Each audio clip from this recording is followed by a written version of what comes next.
আসসালামু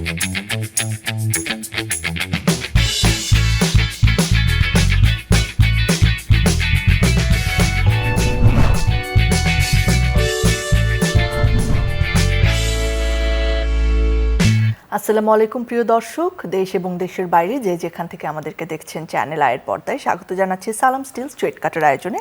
সাথে আছি দীপ্তি চৌধুরী। পবিত্র রমজানের এই মাস সামনে, ঈদকে সামনে রেখে নিশ্চয়ই সকলে প্রস্তুতি নিচ্ছেন আপনজনদের সাথে নিয়ে আনন্দ করার, এবং তার পাশাপাশি দেশ রাজনীতি সব কিছু নিয়েই নিশ্চয়ই সচেতন রয়েছেন সেই আশা করছি।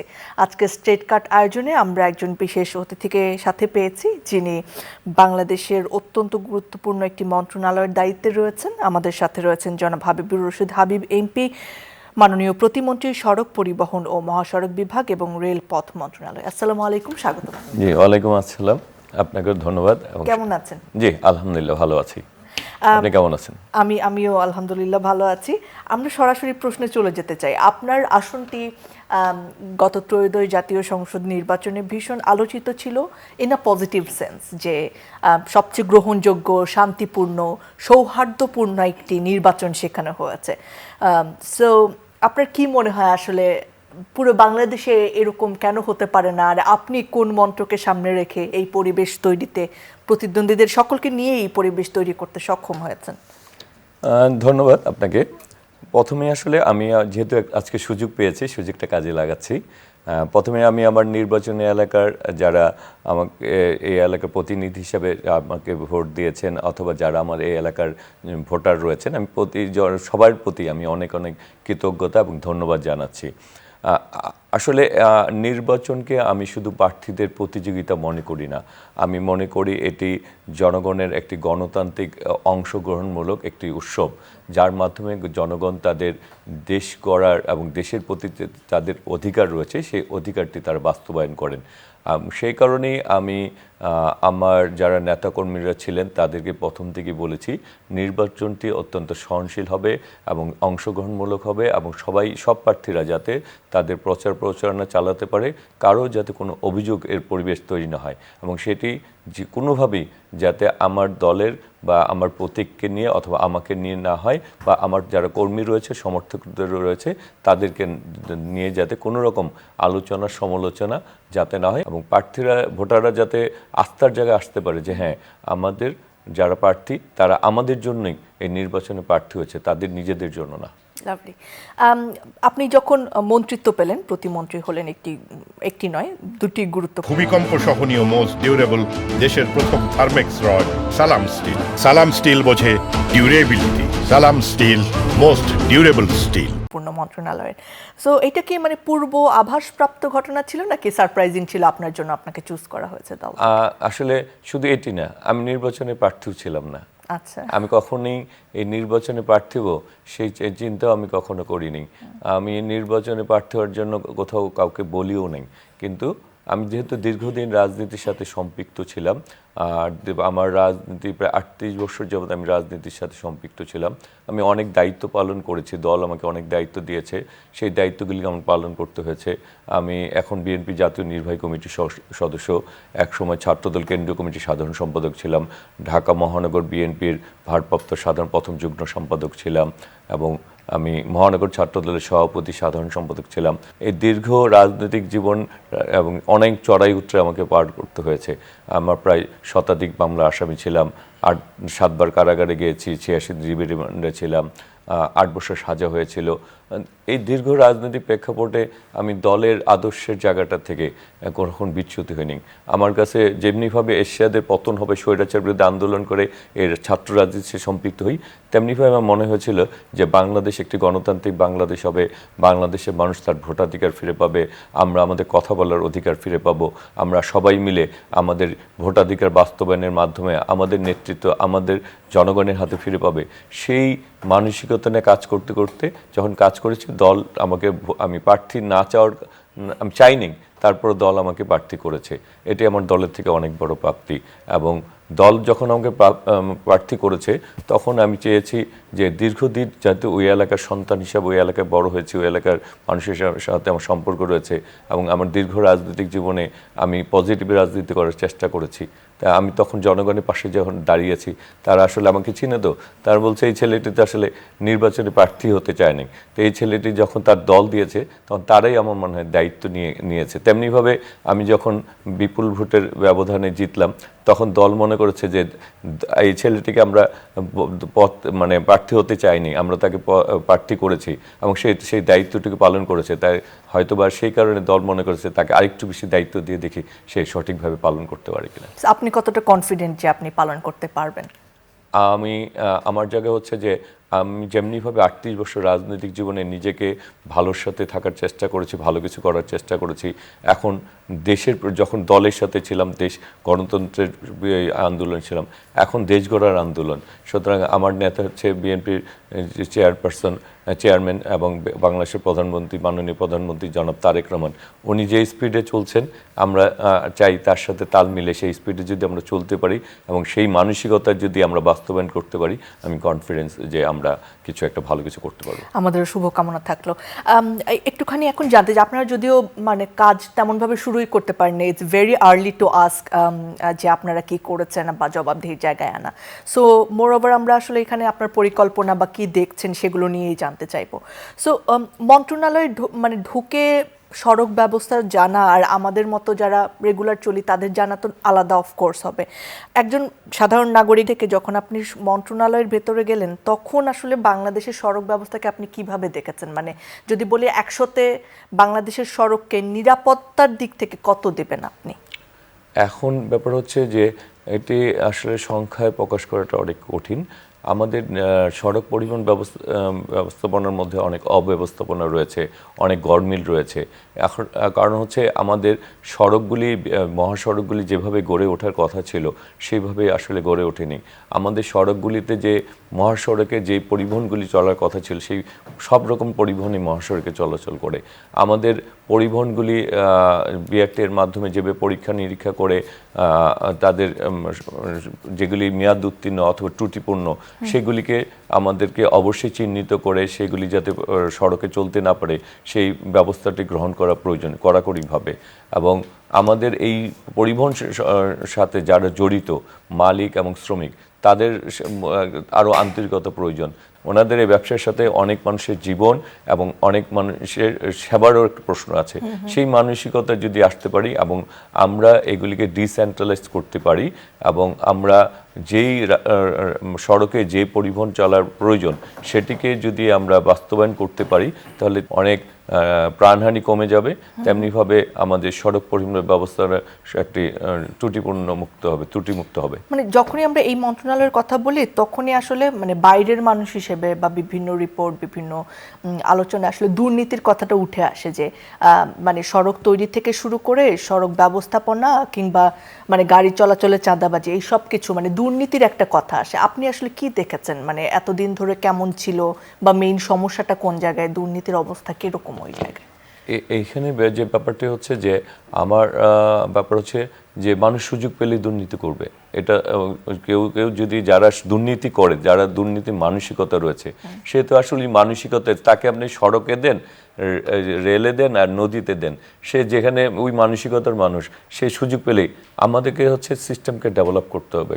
আমি যদি আমার সিস্টেমকে ডেভেলপ করতে চাই, কে কি মানসিকতা সেটা না, আমার সিস্টেমটা এরকম থাকবে যে দুর্নীতি করার সুযোগটা আমি তাকে দিব না। সেই জন্য আসলে অনেক জায়গায় অনেক আধুনিকরণ প্রয়োজন এবং সমন্বয়ের প্রয়োজন। আমরা যদি সেই কাজটি করতে পারি তাহলে যারা দুর্নীতি করতে যায় তারা যেমনিভাবে চিহ্নিত হয়ে যাবে এবং দুর্নীতি মুক্ত আমরা পরিবহন সেক্টরকে দুর্নীতি মুক্ত করতে পারবো এবং সেটিকে আরও বেশি মানুষের অংশগ্রহণমূলক যখন হবে এবং এটি যখন সিন্ডিকেট মুক্ত হবে তখন আমার মনে হয় যে আমরা এটিকে একটি মানুষের কাছে অনেক গ্রহণযোগ্য করতে পারবো এবং মানুষ এই প্রশ্ন থেকে, মানুষের প্রশ্নের জায়গা থেকে বেরিয়ে আসতে পারবো। ওকে, সো মানে যানজট আমাদের ব্যক্তি জীবন, আমাদের নগর জীবনের সবচেয়ে বড় সমস্যার একটি, এবং মিলিয়ন মিলিয়ন ডলার আসলে আমাদের এই সময় অপচয়ের কারণে আমরা উৎপাদনশীলতা হারাই, এবং আমাদের কি বলবো সবচেয়ে বেশি অপ্রাপ্তির জায়গা, অসন্তোষের জায়গাও এই যানজট। ঢাকা শহরের বর্তমান অবকাঠামোর জায়গা থেকে যানজট কমানো কি সত্যিই সম্ভব? এখন আসলে যানজটের জন্য তো অনেকগুলি বিষয় জড়িত। যানজটে শুধু সড়ক না, দেখা যায় অনেক ক্ষেত্রে রেলেও একটা কারণে, রেল ক্রসিংগুলির কারণে অনেক জায়গায় দীর্ঘ সময় যানজটের তৈরি হয়। আমরা যেমন এই ব্যাপারটি নিয়ে আমাদের মাননীয় প্রধানমন্ত্রী উনি বলেছেন যে সড়ক এবং রেল এটিকে কিভাবে সমন্বয় করা যায়। সমন্বয় করতে গিয়ে উনি বলেছেন যে আমাদের যে রেল লাইনগুলি, রেল ক্রসিংগুলি রয়েছে এগুলিকে কমলাপুরে যে আন্ডারপাস আছে এরকম সব জায়গায় এগুলি আন্ডারপাস করে, যে রেল চলবে, রেলের নিচ দিয়ে যাবে, হচ্ছে রেল লাইনের নিচগুলি আন্ডারপাস থাকবে, সেখান থেকে গাড়ি ঘোড়া চলাচল করবে, যে সেক্ষেত্রে আমাদের রেল ক্রসিংগুলি থেকে আমরা যানজট থেকে মুক্ত হতে পারবো। তারপরে উনি যেমনিভাবে বলেছেন যে সড়কের পাশাপাশি ভূমিকম্প সহনীয় মোস্ট ডিউরেবল দেশের প্রথম থার্মেক্স রড সালাম স্টিল। সালাম স্টিল বোঝে ডিউরেবিলিটি। সালাম স্টিল মোস্ট ডিউরেবল স্টিল।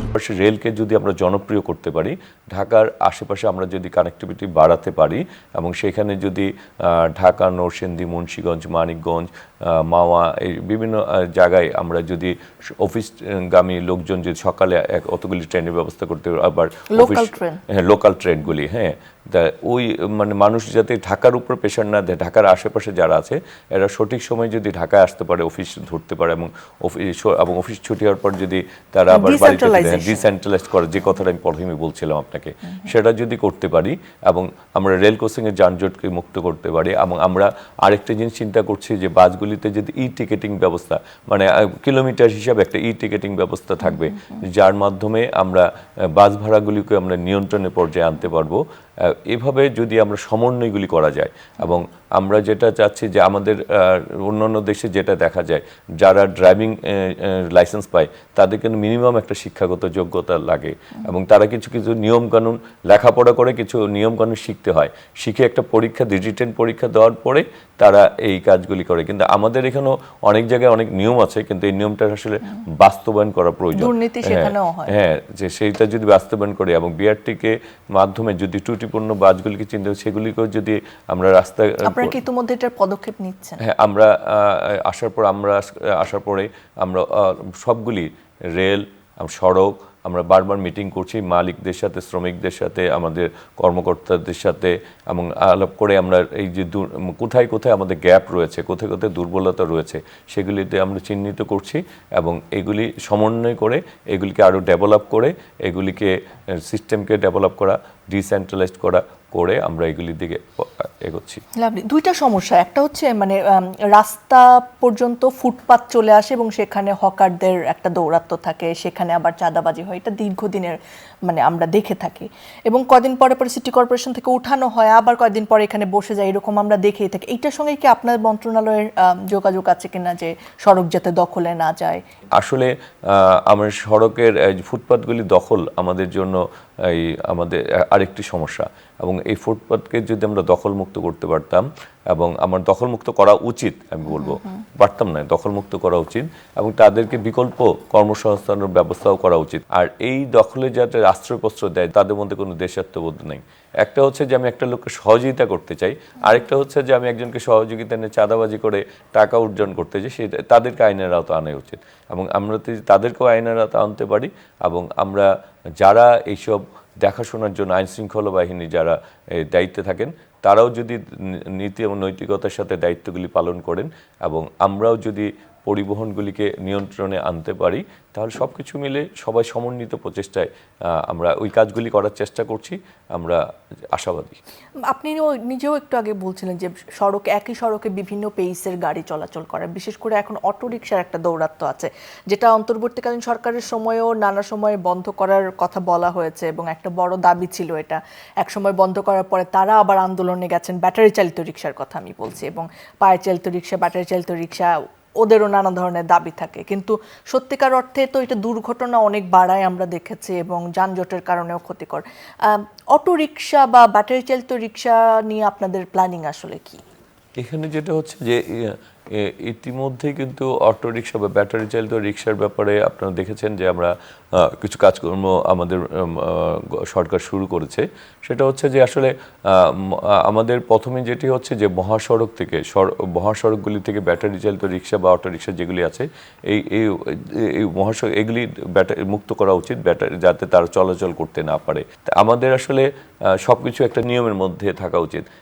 এখন যেটি মনে হচ্ছে যে একজনকে দেখা যাচ্ছে তার কিছু টাকা পয়সা আছে, সে 5টা 10টা করে অটোরিকশা তৈরি করছে, ড্রাইভারদের কোনো প্রশিক্ষণের ব্যবস্থা নাই, কোনো লাইসেন্স নাই, বড় বড় বাসের সাথে তারা মানে সে মনে হচ্ছে যে আমি নিজেও যখন মানে অনেক সময় দেখা গিয়েছে কোনো অটোরিকশার সাথে আমার ছোট্ট একটা গাড়ি আছে, হ্যাঁ আমার মার কেনা, ওই গাড়িদের যখন কোনো অটোরিকশা ধরেন আমাকে চিনে না, সে বলে, আমি বললাম যে তুমি কেন সামনে চলে আসলে, বললে যে আপনি গাড়িতে চলেন 2 জন, আমার গাড়িতে চলে 8 জন, তাহলে আমি আগে যাব না?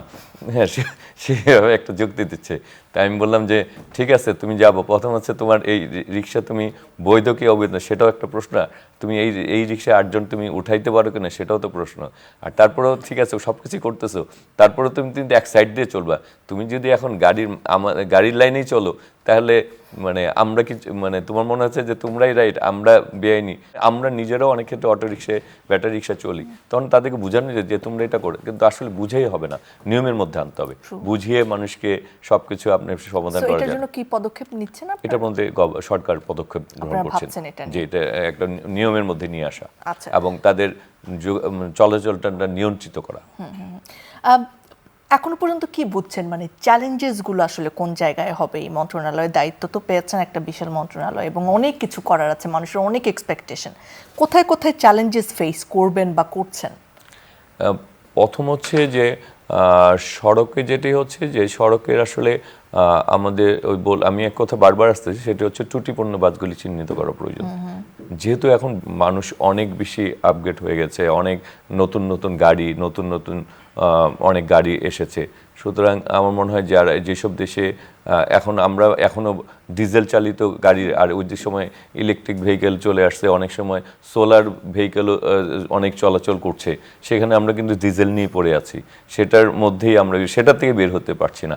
সেক্ষেত্রে আসলে আমরা যদি আমাদের এই পরিবহনগুলিকে আরও উন্নত ধরনের পরিবহনগুলি আনতে পারি, আর আমাদের যারা চালক রয়েছে তাদেরকে আসলে একটু মানে লেখাপড়া মানে তারা মিনিমাম একটা শিক্ষাগত যোগ্যতায় যদি তাদেরকে এটা বাধ্যতামূলক করা যায় এবং বিআরটিকে পরীক্ষা নিরীক্ষা করার যারা দায়িত্ব থাকবে সেগুলিকে কঠিনভাবে নিয়ন্ত্রণ করা যায় এবং টিকেটিংয়ের ব্যবস্থাটাও যাতে টিকেটিংয়ের জায়গায় বাস্তবায়ন করা যায়। ওখানেও তো সিন্ডিকেট থাকে, ব্ল্যাকে টিকেট।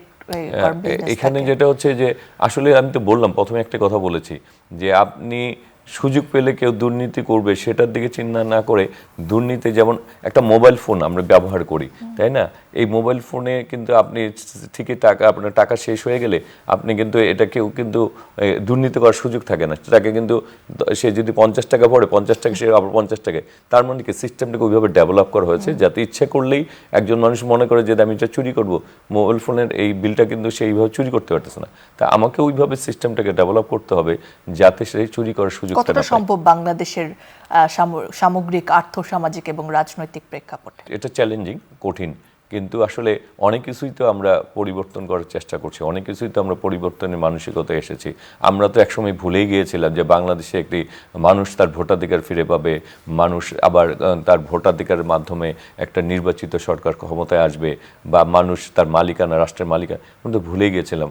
আমাদের জুলাই আগস্টের ছাত্র জনতার আত্মত্যাগ, আমাদের সহযোদ্ধাদের আত্মত্যাগ, আমার শহীদ শরীফ ওসমান হাদিদের আত্মত্যাগের তো সেটি বাস্তবায়ন হয়েছে। তার মানে কি অনেক কিছুই সম্ভব, তবে সময়টা এই মুহূর্তে নির্দিষ্ট না বলতে পারছি না, তবে আমার মনে হয় যে পদক্ষেপটি গ্রহণ করা প্রয়োজন। যদি বলি যে কোন 3টি জিনিসকে আপনি প্রায়োরিটি দেবেন, যদি বলা হয় যে সবচেয়ে আগে এই 3টি কাজ, কারণ অনেক সমস্যা আপনার কথায় উঠে এসেছে, আমরা নিজেরাও জানি, কোন 3টি জায়গায় আপনি প্রতিমন্ত্রী হিসেবে চান যে এই 3টি কাজ সবার আগে করব সড়ক এবং রেল যোগাযোগে? যেটি হচ্ছে যে প্রথম কাজটি হচ্ছে যে আমি সড়ক ব্যবস্থাপনায় আরও ডিসেন্ট্রালাইজ করতে চাই। আমি যেটি চাই হচ্ছে যে আমাদের প্রধানমন্ত্রী, যে মাননীয় প্রধানমন্ত্রী জনাব তারেক রহমান যেটি বলেছেন যে সড়ক এবং রেল এবং নৌর মধ্যে একটি সমন্বয় বিধান করা, এবং সেই সমন্বয়গুলি বিধান করতে যান। যেমন তিনি আমি যদি সড়ক রেল নিয়ে কথা বলছি, সাথে সাথে নৌ নিয়ে কথা বলছি, উনি চান খালগুলি যাতে ঢাকার আশেপাশে যতগুলি খাল রয়েছে সেই খালগুলি পুনরুদ্ধার করতে চান। আমি কিন্তু আমাদের নির্বাচনী এলাকা মান্ডা এবং জেনে খাল এগুলি কিন্তু মানে নৌকা চলে তো দূরের কথা, খালগুলির হেঁটে যেত। আমরা কিন্তু ইতিমধ্যে ওই খালগুলি পুরা নৌকা চলাচলের ব্যবস্থা কিন্তু করেছি গত 1 মাসে, এবং আমি নিজে করে এসে আবার নিজে কিন্তু এই খাল দিয়ে 2.5 ঘন্টা এই খাল দিয়ে প্রায় 4 কিলোমিটার আমি নিজেও গিয়েছি, 2-3 বার গিয়েছি। হ্যাঁ, নির্বাচনের পরপরই এই যে গত 3 দিন আগেও আমি গিয়েছি। হ্যাঁ, এবং নির্বাচনের পর একবার গিয়েছি, নির্বাচন আর মাঝখানে আবার গিয়েছি, যে এগুলি আমি মানে খালটায় পড়ি আসলে আমাকে তারা যেটা বলছে সবাই রাস্তা দিয়ে এই মাথায় এক মাথায় যায় আবার শেষ মাথায় যায়, কিন্তু খালের ভিতর দিয়ে যায় না। তা আমি বলছি না, আমি খালের ইঞ্জিনিয়ারদের নিয়ে বলছি আপনারা কখনো এই পোড়াপড়ি গেছেন? না স্যার। তা আমি আমার সাথে যেতে হবে, আপনারা সবাই আমার সাথে নৌকায় উঠবেন, নৌকা দিয়ে আমি খালের এই মাথা থেকে ওই মাথায় যাব। এভাবে আমরা গিয়েছি। তা উনিও চাচ্ছেন যে এই জায়গাগুলিকে যদি পুনরুদ্ধার করে সাথে ওয়াকওয়ে তৈরি করে দেওয়ার জন্য এটা প্রস্তাবনা, এবং কিছু জায়গায় এটা বাস্তবায়ন হচ্ছে। আবার এটা যদি করতে পারি তাহলে আমরা ওই দিক দিয়ে নৌপথের একটা সুবিধা পাচ্ছি। আবার এদিক দিয়ে হচ্ছে যে রেল যোগাযোগকে আমরা যেটা বলতেছি কানেক্টিভিটি বাড়ানো আশেপাশের জেলাগুলির সাথে, যাতে মানুষ আশেপাশের জেলা থেকে এসে অফিস আদালতগুলি করতে পারে। ঢাকার যানজট নিরসনের জন্য আন্ডারপাসগুলিকে বাস্তবায়ন করা, আর নতুন নতুন বাস সার্ভিসকে আমরা মানে এই সিন্ডিকেট, যাতে সিন্ডিকেটগুলি কোথাও ভূমিকম্প সহনীয় মোস্ট ডিউরেবল দেশের প্রথম থার্মেক্স রড সালাম স্টিল। সালাম স্টিল বোঝে ডিউরেবিলিটি। সালাম স্টিল মোস্ট ডিউরেবল স্টিল। না থাকে এগুলি ভেঙে দেওয়া যায়, সেই জন্য এটাকে আরও বেশি জনপ্রিয় করে তোলা বা আরও বেশি ব্যবসায়ীরা যাতে এটার সাথে সম্পৃক্ত হতে পারে সেই ব্যবস্থাগুলি করা। মানে আমাদের কথা হচ্ছে যে আমরা যে কোনো জিনিসকে আরও বেশি মানুষের অংশগ্রহণ বা ব্যবসায়ীদের অংশগ্রহণ করাতে চাই, তাদেরকে উদ্বুদ্ধ করতে চাই এবং এই ব্যবসার সাথে সম্পৃক্ত করতে চাই। এবং এটাকে যদি আমরা নিরাপদ করতে পারি এবং তারা যদি মনে করে তারা এই ব্যবসাটি সিন্ডিকেট মুক্ত হয়ে করতে পারবে, এবং তাহলে এটি সম্ভব। কারণ হচ্ছে বর্তমান প্রধানমন্ত্রী উনি প্রতিটি ব্যাপারেই সার্বক্ষণিক উনি আমাদেরকে নির্দেশনা দিয়েছেন যে আমাদেরকে সকাল 9টা থেকে এবং অফিস সবার যখন শুরু হবে তা আমরা যারা মন্ত্রী রয়েছি, প্রতিমন্ত্রী রয়েছে, তারা সবার আগে যাতে আমরা অফিসে উপস্থিত হই। উনি নিজেও তো উপস্থিত হচ্ছেন। উনি বলেছেন যে উনি 9টা থেকে 9:15টার মধ্যে চলে আসেন। হ্যাঁ, আমরাও যাতে সেই একই সময় মেনটেন করে, সবাই যাতে সময়টুকু আমরাও যদি সেই সময় যাই। তার মানে কি হচ্ছে, রাষ্ট্রের সর্বোচ্চ পর্যায়ে যখন নিয়ম মেনে চলবে তখন আস্তে আস্তে সব বিশ্বাস করি যে সবাই আস্তে আস্তে সেই নিয়মের মধ্যে আসতে হবে। প্রশাসনিকভাবে সহযোগিতা কেমন পাচ্ছেন বা কর্মদক্ষতা কেমন আসলে আমাদের? হ্যাঁ, আমাদের এই জায়গায় কিছু গ্যাপ রয়েছে প্রশাসনিকভাবে। আসলে যে কোনো জিনিস ইচ্ছা করলেই সড়ক পরিবহন আমরা কি করি, আমাদের কাজটা হচ্ছে কি আমরা সড়কগুলিকে ব্যবহার উপযোগী করে তোলা। যেখানে চাহিদা অনুযায়ী সড়কগুলি বড়, যেখানে 2 লেন অথবা 4 লেন অথবা 8 লেনের সড়কগুলি বাস্তবায়ন করা, ব্রিজ দরকার হলে এগুলি করা, আবার যাতে পরিবহন ব্যবস্থাপনাটাকে সঠিক হয় এই কাজগুলি করা। তা আর আমাদের আবার এইগুলি যাতে কেউ চাঁদাবাজি করতে না পারে সেগুলির জন্য যেমনিভাবে স্বরাষ্ট্র মন্ত্রণালয়ের দায়িত্ব রয়েছে, মানে এখানে তো অনেকগুলি বিভাগ জড়িত হয়, তাই তেমনিভাবে আমার মনে হয় যে প্রতিটি বিভাগ তার জায়গায় যদি দায়িত্ব পালন করে, অথবা আমরা দায়িত্ব পালন করার জন্য আমরা যদি সর্বোচ্চ পর্যায়ে দায়িত্বগুলি পালন করি, তখন যার নিচে রয়েছে তারাও আসলে দায়িত্ব পালন করতে বাধ্য হবে। আর কাজ করার মানসিকতা যখন আমরা মানুষের মনে জাগ্রত করতে পারবো, এবং মানুষ তখন আস্তে আস্তে আমরা অনেক কিছু আউটপুট পাবো। শেষ প্রশ্নটা করি যে সামনে ঈদ আসছে এবং ঈদের সময় একটা বিশাল চাপ থাকে যাত্রীদের, সো ঈদের যাতায়াতকে সহজ করার জন্য রেল মন্ত্রণালয় বা সড়ক পরিবহন মন্ত্রণালয় থেকে আপনারা কি কি ব্যবস্থা নিয়েছেন? ইতিমধ্যে আমরা মন্ত্রণালয় আন্তঃমন্ত্রণালয় মিটিংগুলি আমরা করেছি এবং পৃথক পৃথকভাবে মন্ত্রণালয় মিটিং করেছি। আমরা এইসব কর্মকাণ্ডের সাথে যারা জড়িত ব্যবসায়ীদের সাথে আমরা মিটিং করেছি, আমরা শ্রমিক মালিকদের সাথে আমরা মিটিং করেছি। আমরা যেমন বাসের ভাড়া যাতে সঠিক থাকে, বিআরটি নির্ধারিত ভাড়া, সেই জন্য আমরা মালিক শ্রমিকদেরকে বলে দিয়েছি। আমরা যেসব জায়গায় রাস্তাঘাটের উন্নয়ন কর্মকাণ্ড করার সময় রাস্তাঘাটে কিছু মানে খারাপ অবস্থা রয়েছে, সেগুলিকে ত্রুটিমুক্ত করার জন্য আমরা বলেছি জরুরি ভিত্তিতে সেই রাস্তাঘাটে যেসব মেশিনারিজ আছে সেগুলিকে সরিয়ে ফেলার জন্য, এবং কোথাও কোনো খানাখন্দ থাকলে সেগুলিকে রিপেয়ারিংয়ের ব্যবস্থা করার জন্য আমরা বলেছি। এবং বিশেষ বিশেষ চিহ্নিত এলাকাগুলি যেগুলিতে যানজটের সৃষ্টি হয় সেখানে হাইওয়ে পুলিশ এবং আমরা লোকাল থানা পুলিশ তাদেরকে নিয়েও বসেছি যে সেই জায়গায় যানজট এবং সেখানে যাতে আমরা স্বেচ্ছাসেবীদেরকে নিয়োগ করতে পারি তাদেরকেও আমরা সম্পৃক্ত করছি। এবং আমরা নিজেরা যাতে বিভিন্ন আমাদের যারা ডিপার্টমেন্টে যারা রয়েছেন তারা যাতে সব জায়গায় সক্রিয় থাকে, এবং আমরা ঝটিকা আমরা বলেছি যেখানে যে অবস্থা আমরা কিন্তু ঝটিকা সফর দিব। আমরা 3 মন্ত্রী 3 জায়গায় ছুটে যাব। আমরা সকলেই ঈদ পর্যন্ত, ঈদের আগে এবং পরে আমরা সকলে সক্রিয় থাকব এবং ওই ব্যাপারগুলি আমরা করতেছি। আবার রেলের ব্যাপারে আমরা যেটা হচ্ছে রেলের লোকোমোটিভ ইঞ্জিনগুলির যে বা ইঞ্জিন যেগুলি বলি যে এগুলির কী পরিমাণ রয়েছে এবং আমাদের কী পরিমাণ দরকার। হ্যাঁ, আমাদের প্রায় 85 বা 86টি ইঞ্জিন হলে আমরা এই ব্যবস্থাপনাটাকে মানে ঈদ ব্যবস্থাপনাটাকে আমরা উত্তরণ করতে পারবো। অলরেডি আমাদের প্রায় 80টির কাছাকাছি ইঞ্জিন আমরা প্রস্তুত করতে পেরেছি।